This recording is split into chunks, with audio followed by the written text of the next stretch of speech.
Hey Ben, I must say this has been one of the most exciting on the learning couches that I've been looking forward to for a long time, because this whole topic around EQ or emotional intelligence or EI is, in my understanding, from what I've known, is that it's only been around for me for around 10 years, but it's been here for a lot longer than that.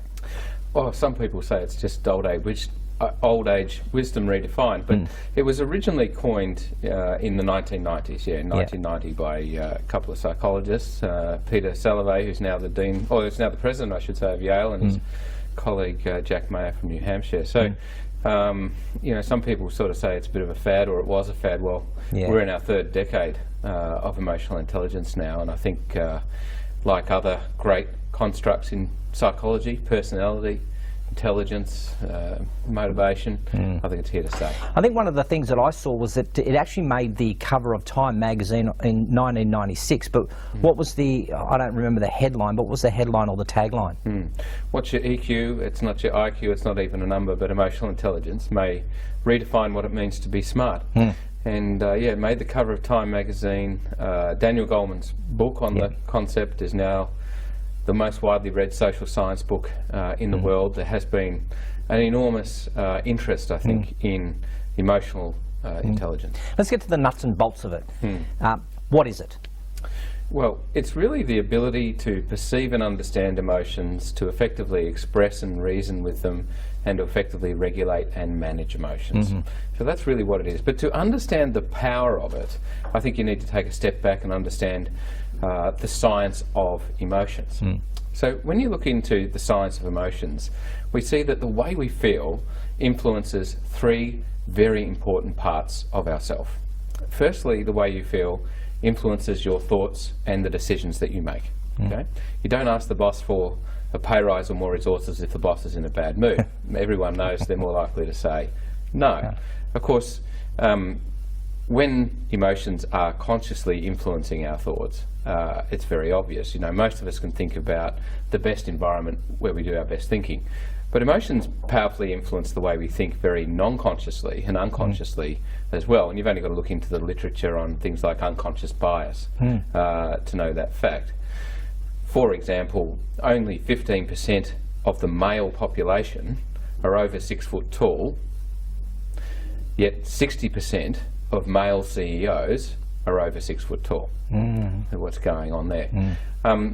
The way we feel doesn't just influence the way we think and the decisions that we make. The way we feel influences our behaviour. Where do our emotions show up? In our tone of voice, in our facial expressions, in our body language. And because of this fact, they're fundamental to how we collaborate, communicate, connect, build rapport, and interact inside and outside of the workplace. And finally, one of the most robust, well-established findings in the social sciences is the direct link between the way people feel and the way people perform at work. So the third thing that emotions influence is the way we perform. Right. Think about it for yourself. You know, where do you do your best performing at work? Probably when you feel relaxed, comfortable, when you feel consulted, when you feel informed, when you feel like you're doing meaningful work. And most people, on average, perform their worst at work when they feel overly worried, stressed, tired, anxious, concerned, and so on.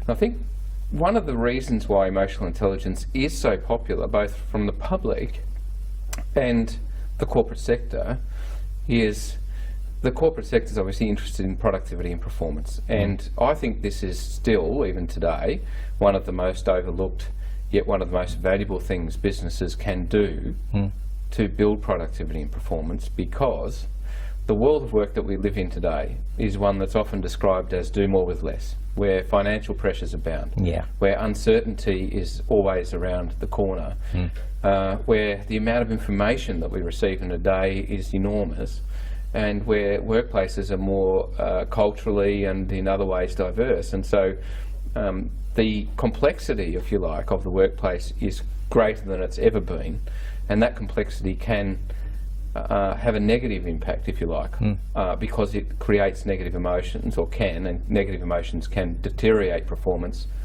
deteriorate thinking, and deteriorate behaviour. So it's a very popular construct, again, post the global financial crisis. You see, because what I hear there is that what you just said is that, for example, if I'm very relaxed, you're saying that the way I feel will either enhance or destroy my performance. Yes, that's right. It's a thing called the broaden and build hypothesis, some work that was very famously done by Barbara Fredrickson. She's shown that when people experience a positive feeling, it has this broaden and build effect on the way we think and the way we behave. That is to say, when we experience positive feelings, we know, because you can see it in the neuroscience, that we, firstly, dopamine releases, which is important for interest in learning. We think more laterally, we think more creatively.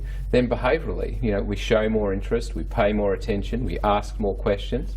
We're more engaged, if you like, in the workplace. Conversely, when you experience a negative emotion, negative emotions narrow our thinking, limit our interpretation of events. They cause focus, which can be good in some situations, but in most situations it's not good.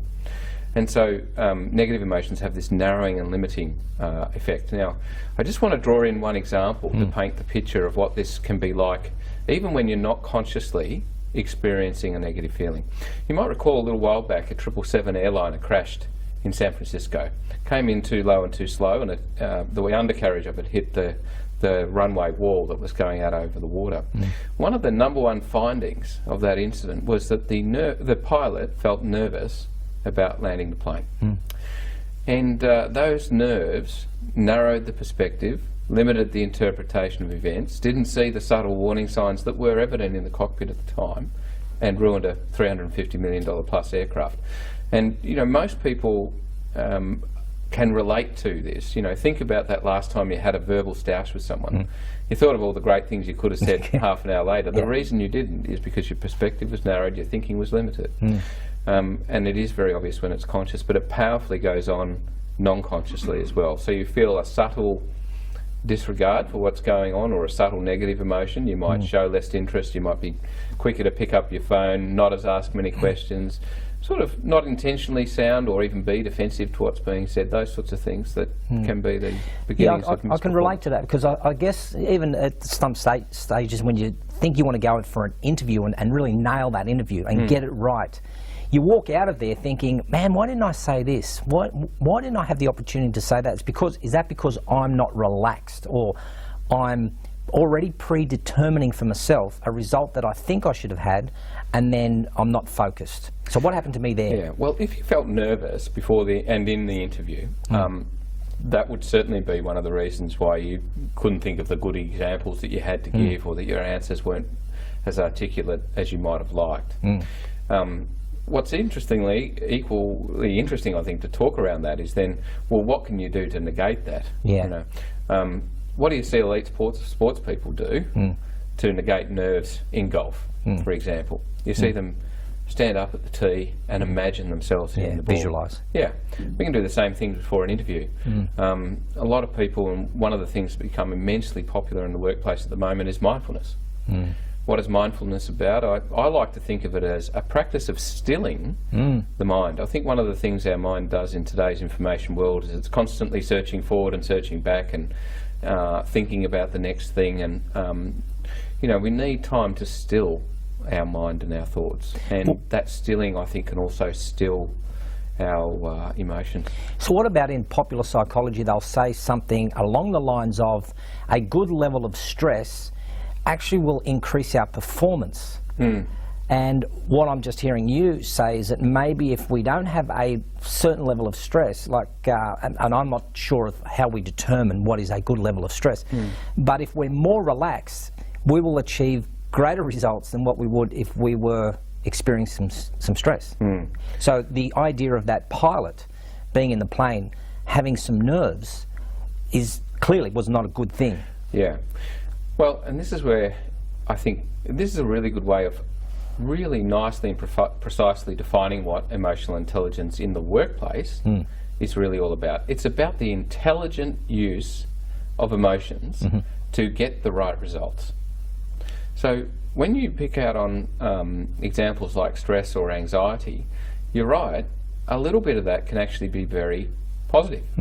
A little bit of stress can, motivate you to really perform, and it can be good for motivation and so on, but too much of it is not good. So a lot of these so-called negative emotions have this inverted U to them, or inverted U effect, where some of it is good but too much of it is not. If we think about what the intelligent use of emotions is, it could be this, for example. If you want to find the fault in something, a little bit of stress, or even a considerable bit, might actually be good, because it'll focus your thinking in on that particular issue. But if you want to do design thinking, if you want to conceptualise your organisational strategy, that's where you want people to feel relaxed. You know, my own chairperson speaks to me, for example, about we really need to get on the back of the boat and dangle our feet in the water. It's a metaphor, obviously, for just getting in that right kind of environment for the right kind of thinking. And, you know, this is not new to business. Big business has known about the power of emotion on thinking and behaviour for many, many years. You know, all casinos have a certain feel to them for a very specific reason. And whilst it's sort of not necessarily new in that sense, it can be very new still for a lot of businesses today. I mean, I don't know if you remember, there was an article in the Financial Review not long ago about government agencies spending money on yoga and emotional intelligence and other things, and the sort of tone of it was, well, is that a really good thing to be doing with taxpayer dollars? And there was, I think, some very misguided commentary around that, saying, you know, well, I'm not sure if it is. Well, if that organisation's experiencing considerable stress and uncertainty, volatility, like a lot of government agencies are right now, it is probably the right thing to do, particularly if you want those government agencies to deliver good customer service, to be productive, to be conceptualising the right solutions to issues that it might be facing, and so on. There's that age-old argument about leaders either being made or born.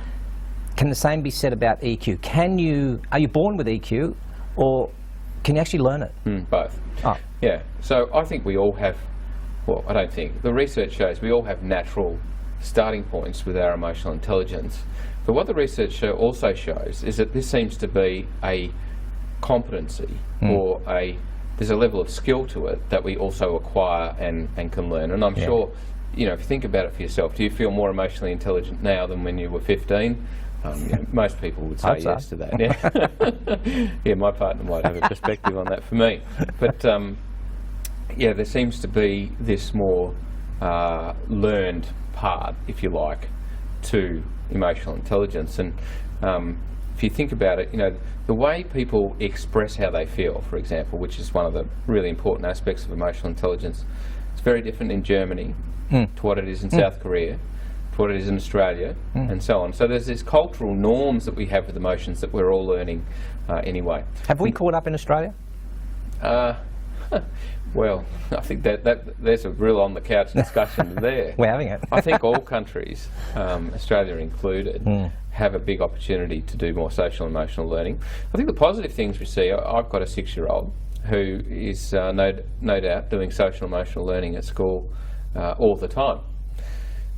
I don't know about you, but when I went to school, there was no such thing as social and emotional learning. You know, there was PE and there was drama, which are great forums for social and emotional learning, but it wasn't explicit. Whereas today, you know, they're doing Ekman's facial recognition stuff. They, you know, have mood meters. They have all this sort of social and emotional learning that's going on. And I think the future holds a population that is more emotionally intelligent on that basis. And it's going to be very interesting to see when current generations of students, particularly at my son's age, are entering the workplace, to see what impact that has. So I'm about to enter into a training program this afternoon and do a session on EI. Can I learn it in an afternoon? What do you think? Well, I think no.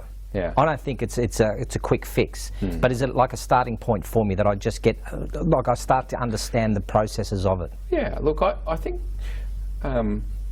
event-based learning, like the 1 or 2 day workshop around emotional intelligence, is good for raising people's awareness of what it is, but that's probably about as far as it goes.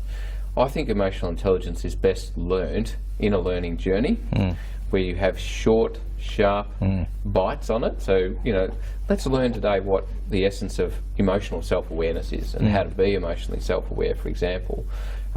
if you layer on top of that, and this is what typically happens in a 1 or 2 day workshop, now let's learn how to be empathetic, now let's learn how to manage emotions, now let's learn how to regulate emotions in others. You know, it's just too much. And so short, sharp, you know, an hour or two of content, getting out and applying that content on the job, and coming back in a learning journey format to subsequent sessions, talking about what you've done and how you've done it and how that's gone, that seems to be the best way to learn emotional intelligence. There'll be some people watching this and they'll be saying, you know, as a parent, should I be teaching my children right now about EQ? Because I know one of the comments you made is, am I more emotionally aware today than what I was as a 15-year-old? So what about the parent who's watching this saying, is there any hope for us? Yeah. Look, I think the more learning around this we do, both explicitly and implicitly, the better. So at home, for example, with your children, explicit learning around social emotional intelligence might be, you know, when you're reading a story to a child and there are certain expressions expressed in the characters, either pictorially or in the text, stopping and discussing that kind of thing with your children, really good thing to do. Yep. I'd call that an example of explicit learning around social emotional intelligence. There's a really great article in the press at the moment around the value of praise in children, and I would describe this as an implicit way of teaching social emotional intelligence, particularly resilience. So with praise, if you praise your children for their natural talents, that can actually be detrimental to their resilience, because when they fail, they don't do as well. If you praise your children for effort, that really builds up their motivation and their resilience and their capacities much better. So, and that can be said the same for workers. You know, it's not just for children, but you know, for the workplace itself. You know, praise on the effort, not so much on what they're good at. Absolutely. And you know, we did a big study with Sanofi when they were Sanofi Aventis, so it's going back a few years now.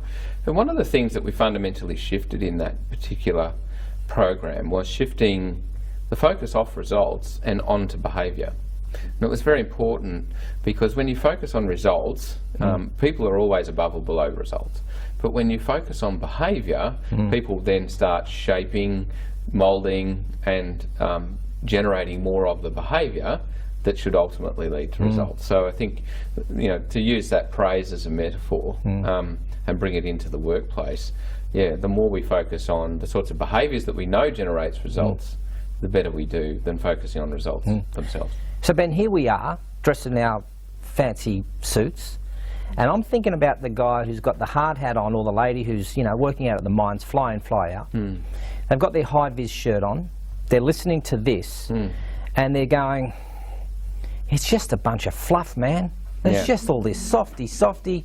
You're trying to turn me into, you know, have more estrogen than what I am, as having testosterone. It's just another management fad. What do you say? Well, you've got to tap into what people's motivation to learn actually are. And if you walk into an environment like that and you talk about it in fluff, softy terms like that, that's probably what you're going to trigger off. I find if you go into environments like that and talk about or ask questions about, you know, think about the latest safety incident that occurred. 9 times out of 10, like that 777 airliner, there will be emotions and things around those events that you can start to say. So you see what this concept is about. It's not about being warm and fuzzy. It's about noticing when certain emotions are present that could cause, for example, a safety incident. That's one way of approaching it, where you get buy-in.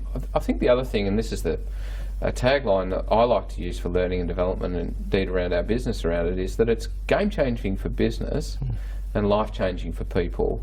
You know, these skills, emotional self-awareness, empathy, the ability to manage your own emotions better and be more resilient, people might not feel it at the start of the journey, but they certainly feel it at the end. And 9 times out of 10, I've found a lot of managers, whether they're managing a coal mine or whether they're managing a bunch of financial planners, for example, will often say, oh, yeah, the team's performing better, but it's my relationship with my 15-year-old at home that's really been the biggest benefit out of this work. Do you think some people might use this as a bit of a manipulative tool to say, now I've got a bit of knowledge, I think I might be able to turn myself into that so-called corporate psychopath and manipulate the situation to get greater results, but really I don't care. Look, absolutely. You know, some people might say that Adolf Hitler was a very emotionally intelligent person. I'm not sure I'd go that far, but like anything, this skill can be used for nefarious ends, if you like. This is where I think assessment, and a particular type of emotional intelligence assessment, becomes critical in learning and development programs. When you assess somebody's emotional intelligence with a behaviour-based instrument that doesn't look at what their actual EQ is, but has a look at what they're doing with it. Here's a bunch of behaviours that are related to and underpinned by emotional intelligence abilities. Might be, for example, the ability to facilitate effective dialogue in a meeting, ask and respond to feedback, demonstrate awareness of moods and emotions. When you look at it behaviourally, what you're really tapping into is this person using their emotional intelligence in a positively focused way in the workplace? And that's why I think assessment at the beginnings of learning journeys is so important, because then of course you take it through to the end of a learning journey and you're measuring those same behaviours again. Did we shift the needle on those behaviours? If the person started using the skills or using the abilities in a nefarious way, they will not come out high, or they won't show the development that's occurring. And that's one way of finding out, if you like, what's going on there.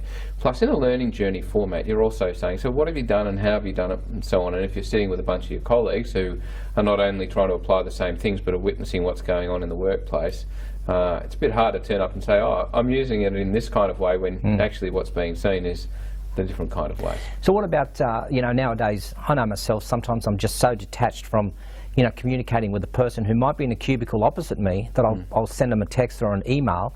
How can I use EQ as an improved form of communication? Oh, in so many different ways.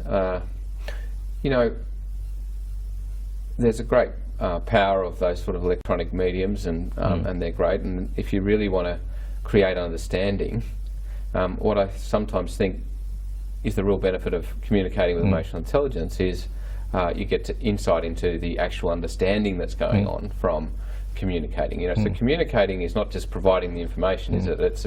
You're providing it for a purpose. 9 times out of 10, that purpose is to help some other person get what you're talking about. You did some great research at Swinburne.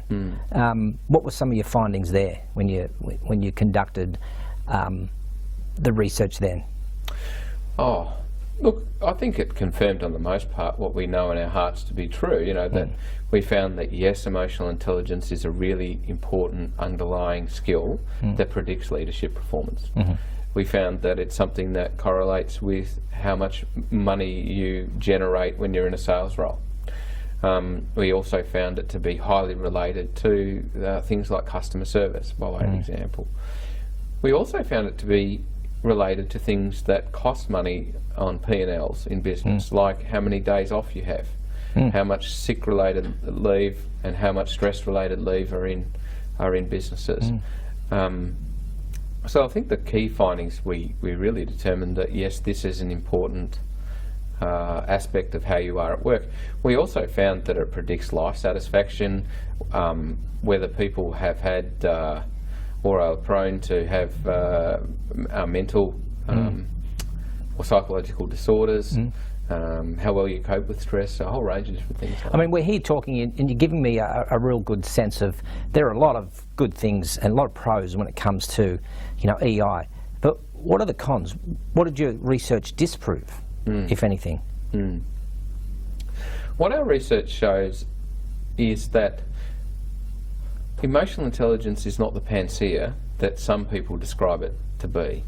By way of example, you know, some people say emotional intelligence accounts for 85% of what it means to be a successful person at work, and I think that is unfounded and not confirmed by the research. We found, for example, that emotional intelligence accounts for about 36% of what it means to be an effective leader, and so emotional intelligence on its own is not good enough for a leadership role, as it might not be for other sorts of roles, customer service, sales, and so on. So, you know, what it takes to be an effective leader is emotional intelligence and other things.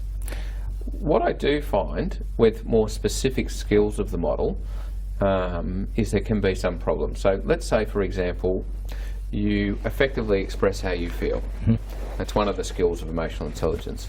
And you do that quite often in a workplace where there's lots of artificial harmony, where expressing how you feel can be a career-limiting move.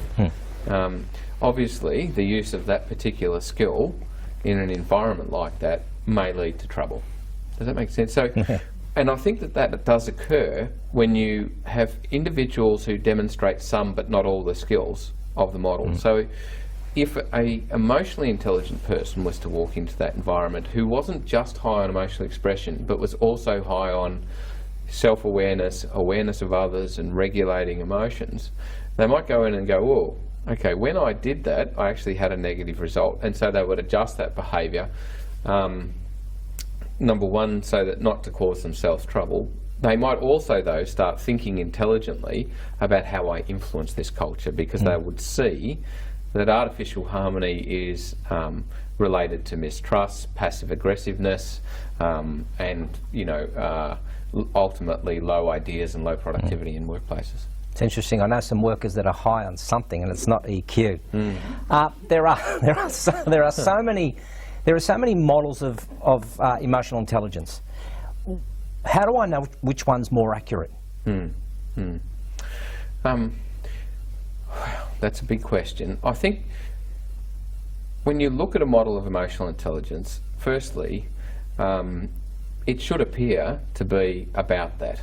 A lot of models of emotional intelligence out there are both about emotional intelligence and the outcomes of it. There's a particular model, for example, that mixes emotional self-regulation with optimism in. Now, I would argue that optimism is an outcome of managing our emotions well. It's not necessarily emotionally intelligent. Some people are very optimistic in a very unemotionally intelligent way. Do you know what I mean by that? So I think when you look at a model, number one, it should really be about emotional intelligence. When you're looking at a model for workplace applications, I think there are a number of different things to think about. If you're looking to really assess your talent, you know, where you might be going to be providing feedback, but it's about how do I make choices about my talent. Sometimes a model that measures a lot of things, like a big model, for example, that might have 10 different factors to it, self-awareness, so on, that might be useful because it provides you a lot of information. In a learning context, however, those big models are detrimental, not positive. So, you know, if you think about psychology and models that have been popular and have really worked in shifting culture and things like that in businesses, often they're smaller models, not bigger models. You know, in psychology there's a magic number. One of them 7 plus or minus 2, and that sort of refers to how many things we can, you know, typically retain. So models that have been very useful in learning and development have typically been the 4-quadrant model, the memorable model, the model that easily comes to people, that becomes a language and a way of life in an organisation, as opposed to, you know, a big complex circumplex, for example, that is very interesting to academics and really difficult to remember in practice. Does that make sense? Yeah, totally. I just keep thinking about my neighbour. I don't know why I'm thinking about my neighbour, but you know, right now he's probably in his stubbies, in his blue singlet, and I'm telling him about, I'm going to be interviewing, you know, Dr. Ben Palmer about emotional intelligence. And this is what he would say to me, I'm paraphrasing here. He would say, oh mate, we've coped for hundreds of years without that crap. Why now? Well, I'm going to go back this afternoon and he's going to say to me, how'd you go, Gerald? What was he all about? In a different voice maybe. But how do I respond to that? What do I say to him? Well, show him this. You know, I hope this would be interesting. You know, don't you want to learn new skills? You know, have you learned other things in your life? When you have learned other things in your life, have those things been useful? You know, look, people all have natural levels of emotional intelligence, and sometimes we don't know what we don't know. And you know, I think of myself, I like to think of myself as an emotionally intelligent person after a 6-year PhD in emotional intelligence. What I really learnt at the end of that 6 years was that I was at the tip of the iceberg and that there was a lot to go. And so, you know, and I didn't really understand the full value that it was going to have for me personally until I got into the real development work as opposed to the academic work. Yeah, I'm thinking about when you said mindfulness, and I'm thinking about sometimes being present and in the moment. Yeah. And I was listening to a podcast this morning, and one of the guys was talking about habits and said what he tends to do is that he says for him to perform a habit, he'll do something very simple, which is he'll make his breath conscious. So he'll sit there and he'll take one breath a day and make it so vivid in his mind that that's all he thinks about. Then it brought me to a point that you and I were having a conversation about a gentleman who may have had a car accident, that they may have not been present at the moment and then had hit or been T-boned by a car. What I'm thinking is that this theory, these are all great theories, but what do I do to put this into practice? Well, the first thing, like learning any skill, whether it's playing tennis or learning how to play the piano, is you've got to have some self-discipline around your own development. And in today's world of do more with less, that means literally going into your diary and putting the time into it. So that's one of the keys to success, I think, with it, is your own self-discipline around your development with it. Then I think what is important in terms of emotional intelligence development, and this is one of the very simple models, it's age-old, it's included in a lot of the work we do, is mindset, toolset, skill set. So if we want to develop your emotional intelligence, it's good to go and do some mindset stuff. What I mean by that is reading the theory, understanding the concepts. It might be some interesting information on the research, something that, okay, I get why this is important and I understand conceptually what it is. Then you need, in my opinion, practical tools and models for being emotionally intelligent. So, for example, I'd like to say one of the things that emotionally intelligent leaders do is they ask for feedback on their leadership or on how they're behaving. Well, how do you ask for feedback? How do you effectively respond to feedback? There are particular ways of doing it that gets better responses than not. I think about a person I've been coaching lately. He'd go and ask, how am I going? Oh yeah, it's all good. That's all fine. Lots of artificial harmony. Is a really scary bloke that no one really wanted to give direct feedback to. So, through learning the process of going and saying, what are some things I do well? What are some things I could do more effectively? By learning that when you say yes but because, when someone's giving you some feedback, it sounds defensive and it shuts the conversation down. So you've got to have practical tools and models to help people understand, okay, when I go to do that, this is a way I can do that that will lead to the best possible outcome. And then the third thing in terms of developing emotional intelligence is then you've got to have skill set. And skill set is actually applying it, practicing the application of it. So in a lot of our programs, we do the interesting research or the experiential exercise that gets somebody to get it cognitively. Then we give a practical tool or model for doing a particular emotionally intelligent thing, like asking for feedback, and then we practice it in class. End of session. Now the learning assignment, go out and practice that on the job. Come back and report. What did you do? How did it go? What things did you get out of it? What additional insights have come? That sort of thing. Does that make sense? Totally. So I'd say in terms of developing your emotional intelligence, look for those mindset elements, look for a good way of doing it, and practice the application. So mindset, tool set, skill set. Is it harder to gain EQ or to maintain it? It might depend on what your natural level of ability is underneath. If you think about, I think playing the piano is a good metaphor. I think I could have 10 coaching lessons and move from where I am today, which is probably playing the chopsticks, to playing something a little bit more complex. But there'd probably be some students, 10 coaching sessions go a lot further than what I did. So your natural skills play a role. But I think the point is that we can all develop our emotional intelligence, our resilience, our empathy, if we're given the tool set and given the skill set, and have the discipline to apply it. What about the two of us? Let's just say, for example, you're very high in EI. And Well, some might argue that. but Okay, anyway. well, let's just assume that I'm high in EI also. Yeah. Now we're in negotiation. Yes. Is it the same as when two people dislike each other, that the conflict gets worse? So two people that are actually very high in emotional intelligence, we're just not getting a result because we're trying to think of how I'm trying to think of how I'm feeling and how I'm regulating, how I'm feeling, but I'm also aware of how you're feeling, and then trying to motivate you to think, I don't know, I'm confused now. Okay. All right. So a couple of things on that. Number one, very emotionally intelligent people, it's like driving a car. So it's not something you have to consciously sit there practicing. So I'm not sure you'd be sitting there, how's he feeling, how am I feeling? Oh, do you know what I mean? You'd be just naturally being in a way that was respectful, in a way that was looking for the win-win, in a way that was allowing each other to speak and not talking over the top of each other and so on. If two unemotionally intelligent people come to negotiations, what can I get over you? Yes. While you're talking, I talk over the top of you. I might not listen directly to what you say. I might bring in another aspect of the conversation, those sorts of things. So, yeah, I'm not sure that two emotionally intelligent people sitting down to negotiate means negotiation doesn't happen. I think you've got also the other skills of negotiation with you. You do really well.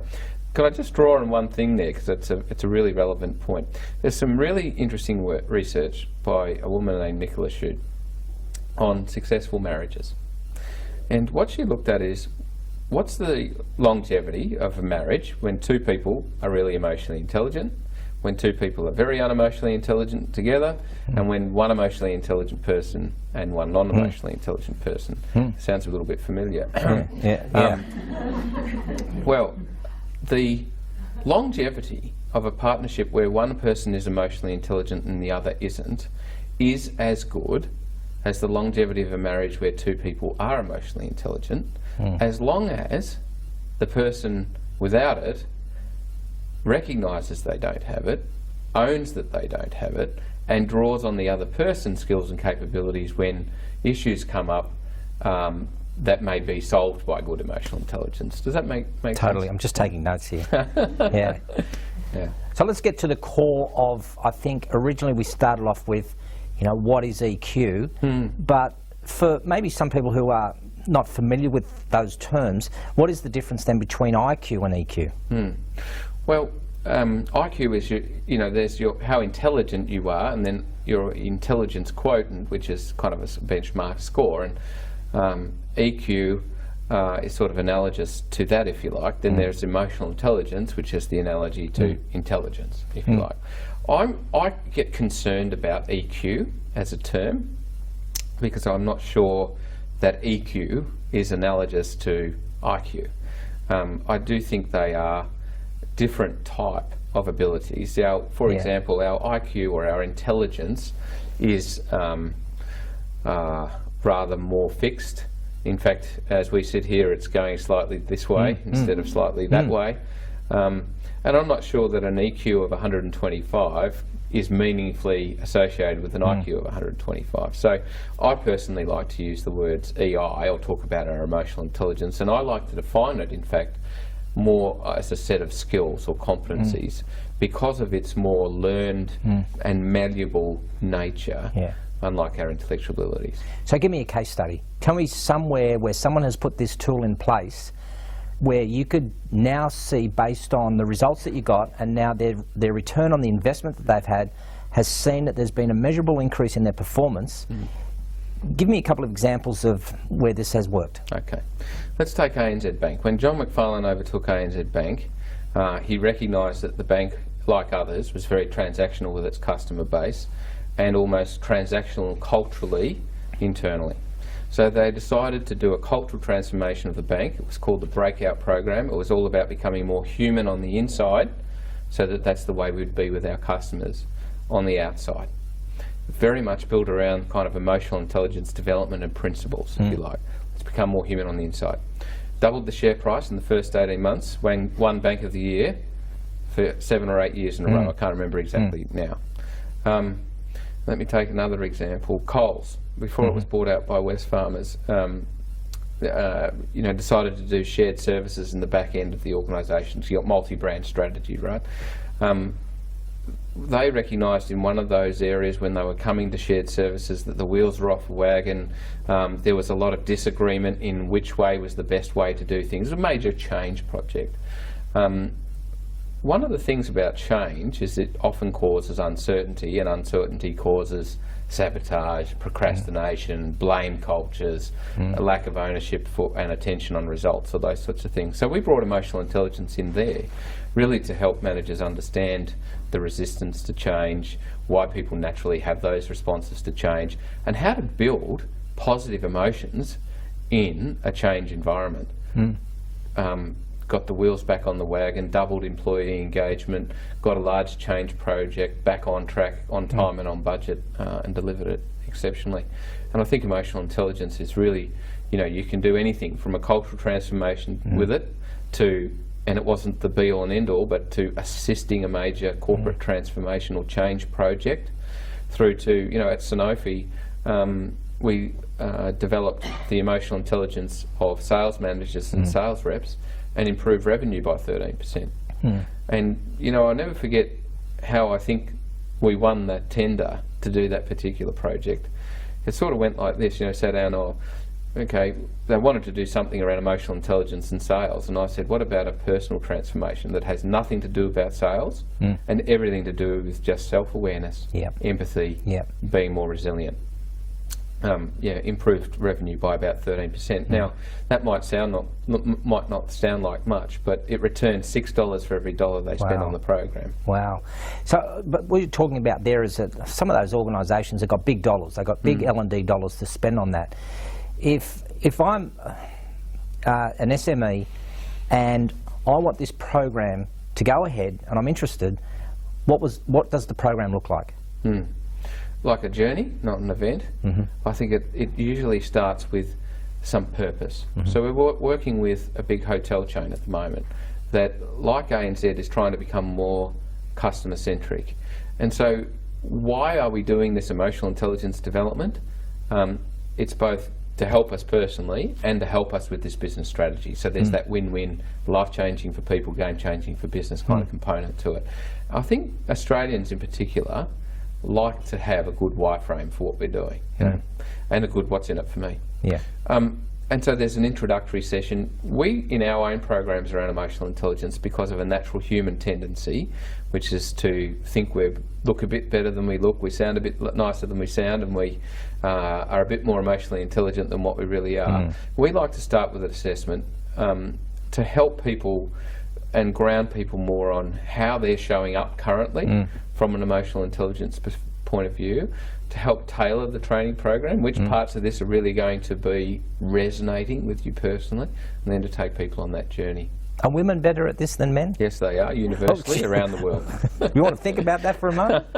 So how does that impact then? Is that there's clearly a difference then the way that the uptake of emotional intelligence is. Women will take it up a lot quicker than what a male would. Or should I just say estrogen and testosterone? Let me qualify. So women outscore men on emotional intelligence. That is universal finding. What people need to understand about universal findings and about what you see in large amounts of data and what you see happen in practice, they often will be two very different things. So, there are emotionally intelligent men and women. There are unemotionally intelligent men and women. Some women are very philosophically and naturally disposed to emotional intelligence, and some are not. I'll never forget some of the comments I had from senior executives in an organisation that shall remain nameless. Emotional intelligence, you've got to be kidding. This place is a bloodbath. I'm successful in this place because I'm a cold, hard iron bitch. What are you going to say about that? They were literally the words that we used. But let's just say, that women are naturally better at this than men. Let's just say I'm a trainer, speaker, or let's just even go interviewer. How could I better my interviewing style using emotional intelligence, or as a trainer? I'm thinking about maybe a person who's a trainer, a speaker. How do they engage their audience better with this tool? Yeah. Well, in a number of ways. And I think firstly, in planning. I think a lot of people plan around their questions. I think a good interviewer also plans around emotions. So if you wanted to take a person on a journey up and down, you know, what sort of questions are going to lift this person up? What sort of questions might bring the energy down? What sort of questions might get this person focused? What sort of questions might get this person open? That's what I mean by good planning emotionally. I think that's one thing. The second thing then, you're in the interview itself and you're intending to warm the person up, but you actually ask a question and you notice that it calls the person off. So without emotional intelligence, you might not pick up on what you've just done. With emotional intelligence, where you're not only focusing on the questions you're asking, but the responses you're getting, both the responses that are being said and the responses that are there but not being said are very important. Does that make sense? Totally. So then adjusting the way you are according to the emotional energy, if you like, of the person that you're interviewing. I've got so many more questions that I want to ask, but you know, we're running out of time here. So give me a wrap up, or give me something that I can walk away with here today saying, that's it, that's the key point that I should maybe think about as I'm driving home tonight. Well, I think the first thing is be aware that the way you feel influences the way you think, behave and perform. If there's anything you can do, you know, just be more conscious and more mindful of your own and others' feelings. That's the first thing I'd say. Secondly, some very simple things. Put yourself in other people's shoes, ask more questions and listen more at work. And then thirdly, I would say, put in place some proactive things to help build your resilience, whether it's eat better, sleep more, drink less and exercise, or whether it's, you know, have someone that you regularly catch up with just to shoot the breeze, or whether it's adopt a mindfulness meditation practice to help still your thoughts and gain presence. That's how I'd wrap up there. You know, I couldn't think of better things to do in today's world of work. Dr. Ben Palmer, thank you for your time. It's a pleasure. Thank you. Thanks, mate.